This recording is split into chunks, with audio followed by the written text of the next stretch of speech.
"She'll want to pet it," said a smug voice from the next room. "Humans will pet anything." "Even spiky things?" asked the skeptical voice that I recognized as Xi.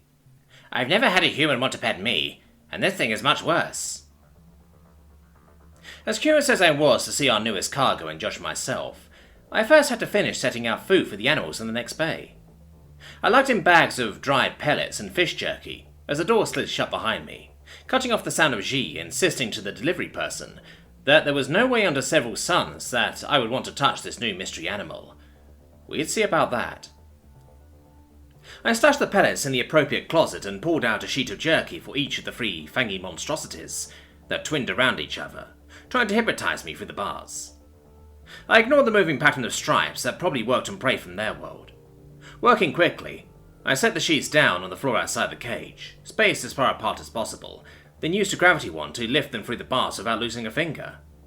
Left one, right, one, then the middle, to keep the beasts from all jumping on the same treat.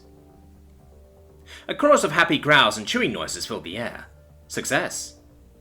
I put away the gravity wand and reflected that I absolutely would have liked to scritch all 3 terrifying predators on the head, but I valued life and limb too much for that. On to the next room. The doors opened and closed in quick succession. I passed other people loading and uploading various crates, but I only had eyes for the terrarium that looked like it was made of force wheels instead of glass. Or maybe some room temperature version of hard water, given that the person chatting with Xi was a water wheel. They had some pretty bizarre tech. "Ah, here's the human," the water wheel said happily, her voice burbly and vaguely feminine. "What do you think of our newest live cargo?" She extended what passed for an arm from her column of goo body.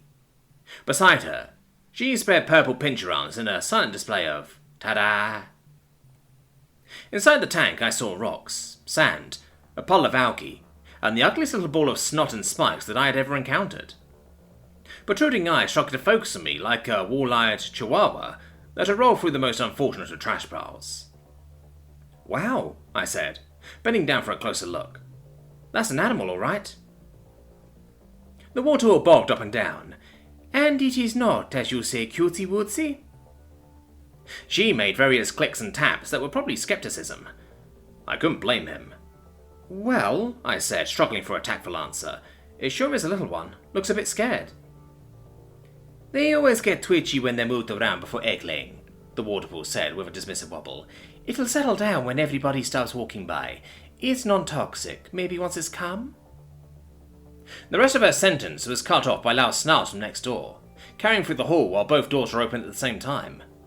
It sounded like a brief squabble over fish jerky. No cause for alarm. For me, anyway. The animal in the terrarium made a piercing squeak and tried to burrow onto the rock, its spikes growing visibly longer and flinging drops of moisture as it trembled violently.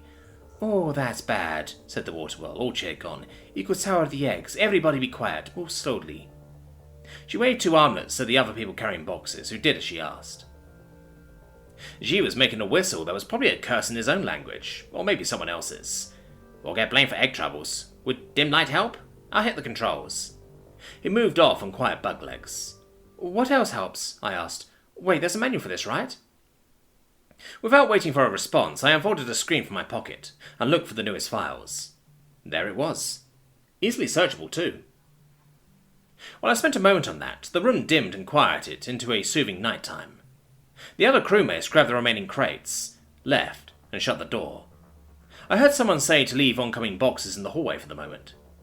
"It's still stressed," the waterfall said. "We should have brought another one to soothe it."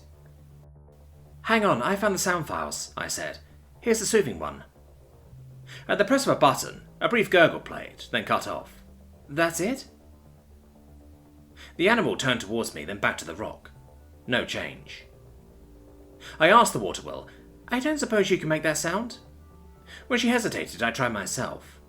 Hard to do without any water around to gargle, but I managed an awkward warble in the back of my throat.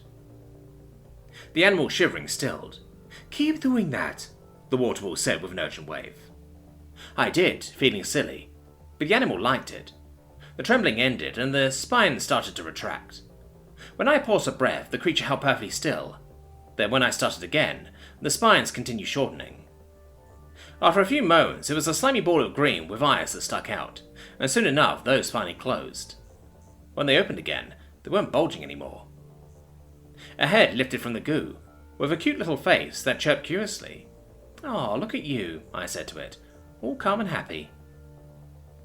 It oozed over towards me, moving much like water wheels did, without any legs. It nozzled a hatch that I hadn't noticed in the side of the tank.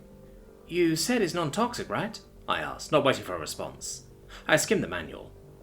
The hatch opened easily for me to stick my hand in and stroke the slimy little head. It purred like a babbling brook. "Told you," said a voice behind me. G hissed. I turned to see him handing over credits with a displeased tilt to his antenna. "Did you just lose a bet?" I laughed. G threw his pincer arms into the air. "It was covered in spikes. No fair changing shape like that." "Well, if we're going to be fair," I said, "I would have sacrificed a hairbrush to pet it for the spikes, if it liked that kind of thing." "Oh, of course you would," she muttered. "Righto," the waterfall said as she stuck the credits into a wallet pouch that floated among her other miscellaneous bits. "I can see it's in good care here. Guess I'll be off." I gave the creature one last stroke, then eased my hand out and closed the hatch, waiting to make sure it stayed calm.